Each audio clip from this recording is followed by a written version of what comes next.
Meus amados, Deus abençoe grandemente a sua vida. Escuta só essa palavra de sabedoria de Deus para evitar que você tenha problemas seríssimos na sua caminhada, principalmente problemas espirituais graves, consequências ruins para você e até para a sua família, para a sua casa. Presta bastante atenção, sabedoria de Deus. Vou chegar um pouco mais perto da câmera. É certo que a palavra de Deus nos ensina lá em Gálatas que o Senhor Jesus, quando morreu na cruz, se fez maldição por nós, quebrando toda a maldição da lei. Toda a maldição que estava nas suas ordenanças, elas foram removidas sobre nós a partir do momento que nós recebemos o sangue de Jesus como selo de uma nova, mais eficaz e eterna aliança. Nós estamos livres da maldição da lei. Conforme diz 1 João, a carta de João, primeira carta dele, que é nascido de Deus não peca e o maligno não lhe toca. A palavra de Deus fala que nós estamos realmente ocultados, guardados em Cristo Jesus, protegidos por Ele. Nós temos uma aliança com Ele. Nós temos o selo de Deus, que é o Espírito Santo em nós. Nós somos nascidos do Senhor, propriedade do Senhor, povo de Deus, nação santa e sacerdócio real. Porém, nós temos que entender as Escrituras na sua totalidade, na sua plenitude, e entender até que ponto não podemos ser vítimas de uma ação demoníaca para trazer até mesmo obras de maldição, atrair trabalhos malditos contra nós. Quando eu falo de trabalho malditos, são pessoas que nos odeiam. Nós crentes somos odiados, a verdade é essa. E muitas vezes nos tratam com falsidade, mas pelo fato de nós estarmos na terra, nós somos odiados porque portamos aquele que é odiado pelo mundo, Jesus Cristo. Nós somos portadores da presença de Jesus. E porque o mundo odeia a Cristo, porque Cristo e a sua obra e a sua palavra, os seus mandamentos e a sua pessoa é contrário ao sistema do príncipe desse mundo, Satanás. O mundo jaz o maligno. O príncipe deste mundo é Satanás, então este mundo é inimigo, é averso de Deus, a Deus e ao seu Filho Jesus Cristo. E nós, como ministros do reino de Deus, nós representamos Jesus, nós representamos o reino da luz, e o mundo vai nos odiar. Tem pessoas, irmãos, não te engane, não te iluda, amadureça. Há pessoas que, se pudessem pegar uma arma e te matar, te matariam. Pudessem pegar uma faca e te esfaquear, te esfaquearia. Pudessem destruir tua casa, destruiria. Mas não fazem isso porque sabem que existe lei, existe condenação, existe juízo. Essas pessoas não vão ter coragem de fazer isso. Há os que têm coragem e há muitos que não têm coragem. E a única forma de tentarem te destruir, muitos ímpios, filhos do diabo, falsos crentes também, pessoas emissários de Satanás infiltrados dentro das igrejas, é através de palavras de maldição liberadas contra a sua vida, obras de feitiçaria feitas para destruir a tua vida, a tua família, orações contrárias que Deus não recebe, quem recebe é o diabo. Eles acham que estão orando a Deus com orações contrárias, mas o diabo está pegando a deixa nessas orações para fazer uma desgraça na tua vida. O diabo não conseguirá, as feitiçarias não te alcançarão, e as palavras de maldição não terão efeito, e as orações contrárias não terão efeitos, se você estiver firme com Jesus, se você estiver em plena obediência à palavra de Deus, se você estiver com suas vestiduras brancas, limpas, alvas, de santidade na presença do Senhor. Se Cristo estiver do teu lado, sabe por quê? Porque o que afasta a presença de Deus da vida do homem é o pecado. Se o crente estiver vivendo uma vida de pecado, Deus se afasta dele. Porque Deus fala através do profeta Isaías, mas as vossas iniquidades fazem separação entre vós e o vosso Deus, e encobre o seu rosto para que ele não vos ouça. O pecado, ele é a imundície espiritual. Assim como lixo e podridão, carniça e fezes atrai moscas, atrai baratas, ratos, urubus e toda espécie de animais imundos, infectos.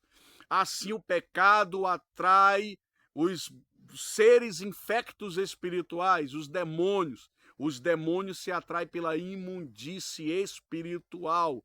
Eles se alimentam do lixo espiritual. E a imundície espiritual consiste no pecado. O pecado é a sujeira, o lixo, a imundície, a carniça podre, tudo que é nojento espiritualmente é o pecado. E ele atrai demônios e afasta Deus, que é puro, que é limpo e que é santo. E se você com seus pecados atrai demônios e afasta Deus da tua vida, como é que a feitiçaria não vai te alcançar? Como é que as palavras de maldição não te alcançarão? Vão te alcançar sim. Então, se você está pecando, te arrependa, meu irmão e irmã, rápido. Te ajoelha, dobra o teu joelho, chore, rasga o teu coração na presença de Deus, que a misericórdia do Senhor será grande sobre a tua vida, vai te restabelecer e toda maldição e obra de feitiçaria, palavras de maldição, oração contrária, não terão efeito, porque o sangue de Cristo vai te cobrir e vai remover cada mancha de culpa, de pecado na tua vida. Um detalhe rápido que eu quero falar para encerrar essa mensagem é a história de Balaque, do rei Balaque dos Moabitas e Balaão e os filhos de Israel, que você vai ler depois lá em Números capítulo 22 até o capítulo 24. Leia lá porque eu vou dar um resumo bem rapidinho e você vai ler essa história com mais detalhe porque ela é maravilhosa. Mas vai abrir seu entendimento sobre isso que eu estou falando. E vai te alertar também para você ter uma vida mais santa e mais reta com Deus, porque isso me alertou e eu estou procurando muito alinhamento com a presença do Senhor. Eu errei na minha vida, errei muitas vezes e muitas vezes colhi consequências terríveis disso. E hoje procuro andar na presença de Deus e tenho sido um homem abençoado por Deus. E eu sei que essas bênçãos te alcançarão, porque esta palavra que Deus colocou nos meus lábios, ela está te alcançando hoje. E se você está andando em santidade com Deus também, ouvindo esta mensagem, assistindo esse vídeo, sirva de alerta para você lá na frente e que você também possa compartilhar, enviar para mais pessoas e ajudar a salvar vidas. Em nome de Jesus, não seja omisso. Compartilhe esse vídeo, envia para mais pessoas. A história de Balaão e Balaque. Balaque, rei dos Moabitas, queria destruir o povo de Israel, mas não tinha efetivo militar, nem exército, nem força material para enfrentar os filhos de Israel. Ele ficou desesperado, com medo de ser consumido pelos filhos de Deus. O que foi que ele fez? Ele apelou para as forças espirituais. Ele foi até um grande profeta chamado Balaão. Balaão ouvia a voz de Deus, Deus conversava com Balaão. Balaão tinha tanta autoridade profética que Balaque disse: se tu amaldiçoar, o homem será amaldiçoado, e se tu abençoar, o homem será abençoado. Balaque, todo o povo cananeu reconhecia em Balaão uma autoridade profética capaz de selar maldições e selar bênção com uma oração e uma palavra profética liberada.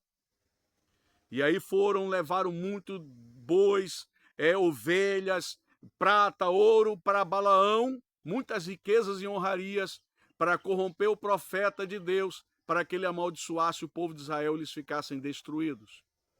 Só que quando Balaão foi consultado por Balaque, rei dos Moabitas e seus príncipes, o Espírito de Deus veio sobre Balaão, Deus falou com Balaão e o repreendeu e disse: não amaldiçoa este povo, esse povo é meu, esse povo me pertence, esse povo eu os abençoei. Sobre a tenda de Jacó não há encantamento, não há maldição sobre os filhos de Israel. E Balaão falou isso para Balaque. E Balaque mesmo assim levou Balaão a lugares altos para amaldiçoar o povo de Israel. Mas quando o Espírito de Deus se apoderou da boca de Balaão, porque ele era profeta, o que proferiu da boca de Balaão automaticamente pela direção do Espírito Santo foi bênção sobre o povo de Israel. Balaque ficou frustrado, saiu furioso e foi embora. Mas Balaque, um homem mesmo ímpio, filho do diabo, tinha visão espiritual, porque os filhos do diabo têm visão espiritual do inferno. E são astutos, orientados por demônios sagazes. E Balaque disse: a única forma desse povo ser amaldiçoado é o pecado. O pecado vai abrir portas, o pecado vai trazer legalidade. Aí armaram tendas com as bonitas mulheres sedutoras e sensuais. Eram prostitutas de culto à deusa Afrodita, a deusa Astarote dos cananeus, a Será. E ali botaram banquetes com muitas comidas. Um povo que estava vendo só cordoniças e maná e bebendo água da rocha, estavam vendo agora um banquete com variedades de comidas, que fazia muitos anos, décadas que eles não comiam. E mulheres sensuais, porque as mulheres de Deus não têm sensualidade, têm brilho da glória de Cristo. E os homens foram seduzidos pelas danças sensuais, pela seminudez daquelas mulheres, pelas maquiagens exageradas daquelas mulheres, pelos adornos sensuais daquelas mulheres. E aí elas levaram eles às tendas, eles se prostituíram com elas lá e cometeram um pecado de prostituição e fornicação e adultério. E aí, diante das imagens que estavam ali nas tendas, imagens dos deuses, e comeram aquelas comidas consagradas aos demônios, e se prostraram aos demônios. E aí a maldição veio sobre os filhos de Israel, e houve enfermidade, houve coisas ruins no meio do arraial. 24 ou 25 mil, se eu não me engano, me falha o número agora, mas aproximadamente isso morreram no meio do arraial de Israel por conta da maldição que atraíram. Os fiéis foram guardados por Deus, mas esses muitos morreram por causa da maldição. O diabo quer destruir tua família, destruir teu casamento, destruir tua casa, destruir teu ministério, destruir tua vida. E a única porta de destruição é o pecado. A única porta é a desobediência a Deus. Portanto, meu querido, que esta palavra sirva de alerta para você, para mim, para todos nós. O diabo não está de brincadeira, mas o nosso Deus é maior, mais forte e mais poderoso, e a sua misericórdia se estende além dos céus, e o seu amor é mais profundo que os oceanos. Um grande abraço, Deus te abençoe em nome de Jesus.